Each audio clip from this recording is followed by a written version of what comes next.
Hey, Travis here at Books, Builds, and More, and today I'm doing the BookTubers Adventure Tag.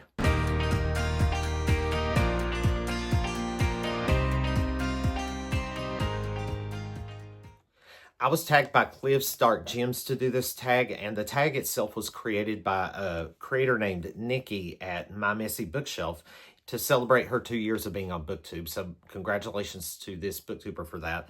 And it seems as if she based creating this tag around those choose your own adventure books that she says she read in her youth. I read those in my youth as well, and I loved them. Those were my favorite.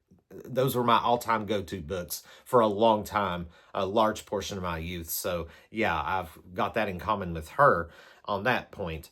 But before I get started here, I do want to say that according to the questioning of these prompts, I'm going to have to refer back to my previous channel, which was called Trav's Bookshelf. A lot of people, most people pretty much know now that about that previous channel of mine, since I've referred to it quite often on this channel, especially toward the beginning of when I came back to the platform. But like I said, according to how the questions are, I'm going to have to kind of refer back to it a little bit. So without further ado, let's get started here. Prompt number 1, choose your adventure. When you started your channel, did you have a specific niche in mind? Okay, yes. When I was Trav's Bookshelf, of course, I just wanted to do book reviews. Just read my books, talk about them, review them, just have some kind of discussion about them. And then I started getting used to doing more content, so I branched out a little bit more. But reviews were definitely my niche. That was like the bread and butter of my channel. That's what I wanted to do. That's what I want to keep doing on this new channel as well. But I am expanding out a little bit more. I'm adding more kinds of content like my building, and I want to do a little bit more miscellaneous stuff. But this is still mostly, primarily, at least for now, a bookish channel. I still want to do book reviews, do book tags, just a lot of bookish content stuff on here.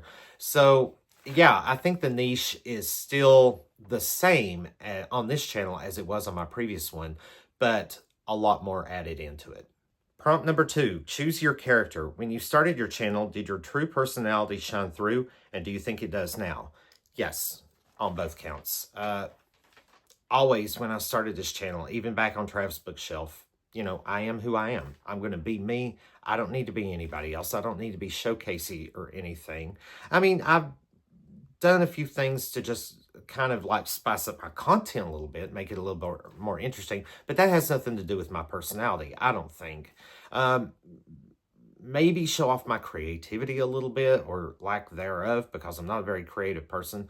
But of course, when I started out in the very beginning, and again, back on Trav's Bookshelf, of course, you're going to have, I think a lot of people can relate to this, you're going to have trepidation. There's that nervousness, that natural instinct where you feel like you're uncomfortable. You don't know how. It's the uncertainty. You don't know how you're going to be perceived, what kind of impressions you're going to make or whatnot, or, wondering if anybody's going to like you or anything. I didn't worry too much about that stuff. Yeah, some of it, of course. I mean, it's only natural. But if anything, my personality kind of got an upgrade on Trav's Bookshelf by default, and that's in the form of wearing these hats. I'm always wearing a hat, as you can tell in these videos, but that's not because I do it, to make it a staple, to make it like a trademark of my channel or anything like that. It's part of my personality, sure, because I just love wearing hats. But I did one video without a hat on Trav's Bookshelf, and I did one without a hat on this channel a couple of months ago, and I didn't get any remarks for that one. But on Trav's Bookshelf, yeah, that took people by surprise. It was hilarious. I got a lot of response for that. People saying that they didn't recognize me without my hat, and I didn't look familiar. I looked very different without a hat on. So I thought that was pretty cool. But I got to tell you, I will always wear a hat because, again, that's just part of my own personality. And my hair is the kind that grows way too thick, way too long, way too fast. Even to the point to where if I try to comb it and take a moment to try to get it looking presentable, it's still out of control. So I could picture it now, me doing a book review with wild unruly hair. I'd look like Wembley Fraggle. And so, yeah, that's why the hat, if it's seen as a staple, so be it. But it is just part of my personality. Prompt number 3, choose your companions. Who are some bookish companions you remember from the early days of your journey? These can be booktubers or non-booktubers. The non-booktubers are people like the puzzles, the Lego people, a lot of different channels I've made comments on, but I've never really taken the time to really kind of, I tried to befriend some Lego people, but I don't think a lot of them really follow me, even when I've started doing Legos on this channel, which is fine, You know, I'm nowhere near as big as, you know, and these are just strictly Lego channels I'm talking about. This isn't. This is just something, Legos are on the side.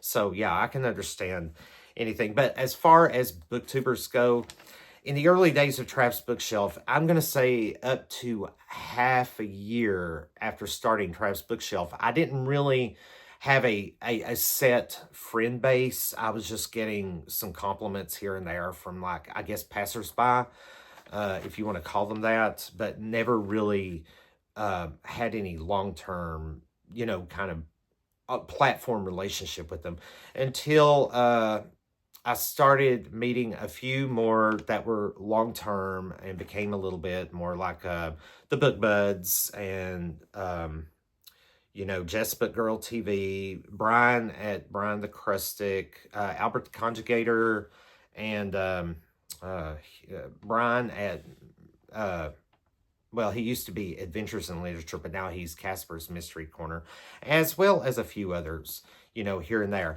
But now that I've come back to Books, Builds, and More, I have connected with some of my old Trav's Bookshelf companions, but I've made a lot more new friends on this channel, and because I've started engaging a little bit more and really met a lot of great people like Mike from Bibliophile Reads, Madeline from Madeline Reads, Austin at Eternal Reading, Michael from Michael's Backlog, Lauren and Ben at Young's and the Restless. You know, just, you know, I'm starting to grow a little bit more, I think, on this channel than I did on Trav's Bookshelf. I was never really a part of any, like, stable friend group on there.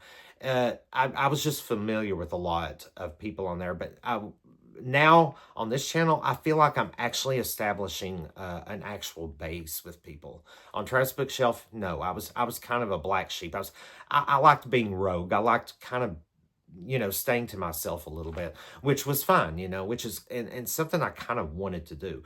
But now when I came back, I decided I want to start engaging a little bit more. That was part of my problem on Trav's Bookshelf, was I didn't engage as much as I really should have. But on this channel, I want to do that. And I think so far I've been doing pretty well with that.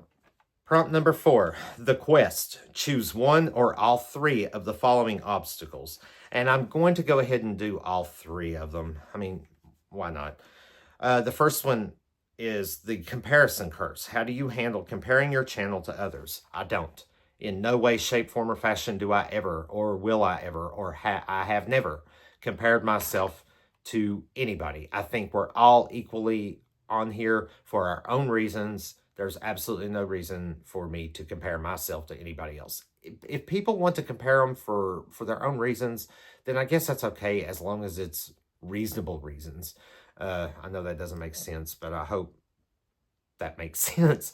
But yeah, I don't believe in comparing myself to anybody else. You know, I just don't see any reason to.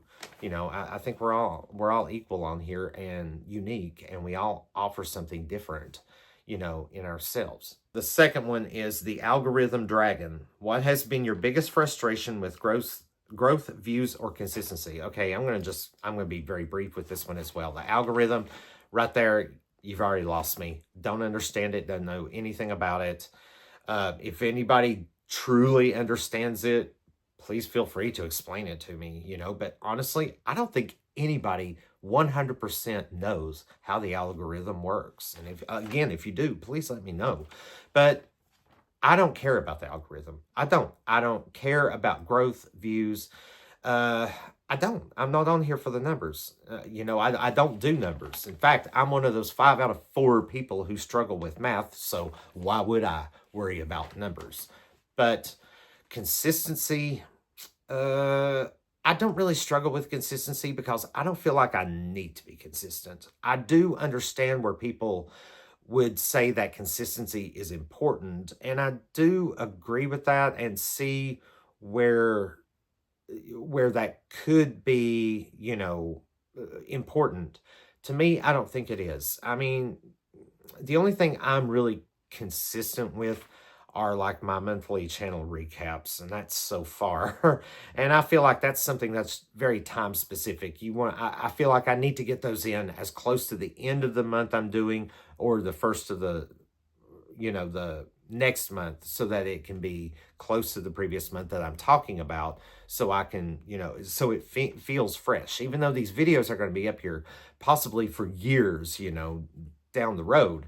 It's not really going to matter at some point in time. So yeah, there's an argument against that, sure, but to me, I can't really do any content until like I read the book or I build the set or whatever. I have to do the hobby or the activity first before I can put any content up. So, and if it takes me a month to do it, it takes me a month to do it. But I'm not going to rush through anything just so I can say, okay, I want to get some content up. If I end up doing only one video a month, then so be it. And the third obstacle is the self-doubt monster. What insecurity have you had to battle as a creator? To be honest with you, I've never had any insecurities. Now, that sounds strange coming with someone who has a lot of anxiety, but I've never really been insecure. The only thing that hit me on Trav's bookshelf, and I had this happen twice, was someone actually made comments in 2 different videos. That's why I said twice. And it was the same thing. This person pretty much accused me of being too hard, or made the judgment about me being too hard on myself in my videos. Now, one thing, and this kind of goes back to my personality too, a lot of people know that I love self-deprecation humor. Most of the time it's hit or miss with me. And on the times that it misses, it can come off as like self-pitying or self-woe, whatever. I assure you that is not the case. That is not the case at all. It's just my way of keeping myself grounded as a human being, that I like to say, hey, keep it grounded, bro. You're a flawed human being. You're not perfect. And I'm not saying other people do think they're perfect, although, anyway, yeah, so I was a little taken aback by that, because for one thing, it was said publicly in videos. So, other people heard this. So that kind of took me back a little bit and made me kind of think to this individual, okay, you know what? I don't think you know me well enough to make a determination of my character like that. But it is what it is, I just kind of let it go, because I'm not on here for drama at all. I'm not on here for any kind of negativity. I want a positive experience. And for the most part, even on Trav's bookshelf, for the most part, I had a very positive experience. And so far, I'm having a wonderful experience on Books, Builds, and More. Yeah, I am. I'm really enjoying it more this time than I was the first time. Okay, this next one was pretty much the reason why I had to go back to Trav's bookshelf in the first place. Prompt number 5, the struggle. Was there a moment you considered quitting, and what kept you going? Okay, let me answer it this way. Yes, obviously I did quit once before, and I quit for some pretty self-absorbed reasons. Again, I don't do this for views or monetization or anything. If that were the case, I wouldn't come back this time. And I would have quit Trav's bookshelf a long time ago, but before I did, when I did. In fact, I consider myself very successful on Trav's bookshelf. Even with just over 200 subscribers by the time I deleted that channel, yeah, I was very successful in my way. What I wanted on this platform, I got what I wanted out of it. And to me, that was my success. And I got to a point to where I was like, okay, what now? Without realizing what it truly actually meant to me, what doing this meant to me. So, yeah, I quit. But I came back with this new channel, of course. And instead of saying what kept you going, I'm going to say what brought me back. And what's keeping me going is the fact that this is something I wanted for myself. It was something, when I quit Trav's bookshelf, I realized the void that doing this, or not doing it at the time, created in my life. And I was like, you know what? This was the only thing that I had, because I'm around people all the time in my personal life, talking and sharing things and stuff. This is the one thing that I have that I don't share. Well, there are a couple of people, actually, it's a couple of personal people that follow me on this new channel as well as they did Travis Bookshelf. So I've got them back. But yeah, I want to keep going with this, especially now, because I missed what this gave me, the structure and the purpose, the self-purpose that it gave me, doing this gave me. And it's just, something like I said, I wanted for myself in my life, because I feel like I need it at this point in my life. Prompt number 6, growth and fulfillment. Do you feel the journey has been worth it? Have you grown as a reader, a booktuber, a person? Okay, this is a loaded question, so I'll try to get through this as fast as possible.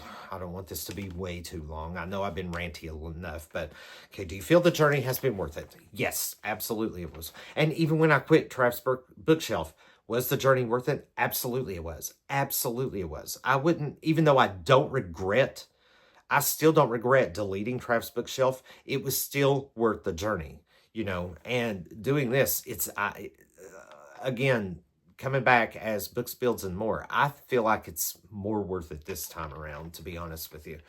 Okay, and have you grown as a reader, or a booktuber, or a person? Let me tackle these one at a time. As a reader, no. Well, maybe not by much. I've gotten a lot more recommendations, and I've kind of gotten a better control on my goals, or a better perspective on my goals, how I want to handle my goals, by kind of taking hints from watching other people, see how they do, and their reading habits, and how they do their goals and challenges and stuff like that. And just kind of try to put my own spin on it. But as a general reader, no, I don't think it's affected me in that way. Let's see, grown as a booktuber. I do feel like I've grown a little bit, even after I quit and came back. Yeah, I feel like I've grown a little bit. I'm starting to engage a little bit more and start to expand my little friend group a little bit more so than I did on Travis Bookshelf. So, yeah, I'd have to equate that the same as my reading. It has grown, but not by much. And have you grown as a person? I don't think so. I don't think doing this has changed me as a person. I really don't. If anything, again, probably not by much if it has. Like I said a few minutes ago, I guess it goes back to this, where I missed having the structure and the self-purpose that doing this gave me. But I do that with a lot of other things in my life as it is. This is just something that I want to do on my own, but I don't think it necessarily makes me a better person by doing it. It's just another element I enjoy doing, without necessarily saying that, okay, this is going to make you a better person. It's going to give you character. No, I don't. I don't feel that way. I don't think it does. I don't think it enhances me as a human being. And the last prompt, I guess, is to tag others. I have a list of people tagged below. So if your name is down there, consider yourself tagged, of course. And of course, if you're not tagged and you're watching this and you would like to do this tag, then by all means, please feel free to consider yourself tagged and do the tag. Of course, these book tags are optional. You don't have to feel pressured or obligated to do them whatsoever. They're completely optional. So anyway, if you stuck with me this long, my apologies for if this was a little bit longer than usual. I guess I had a lot to say. This was one of those very discussionary ones that made you really think and get in depth a little bit. So yeah, that's kind of why I got a little bit carried away. I had to think a little bit about some of these things. But anyway, I'm going to let you go now, and I thank you so much for watching if you stuck with me this far. And until the next video, have a good one.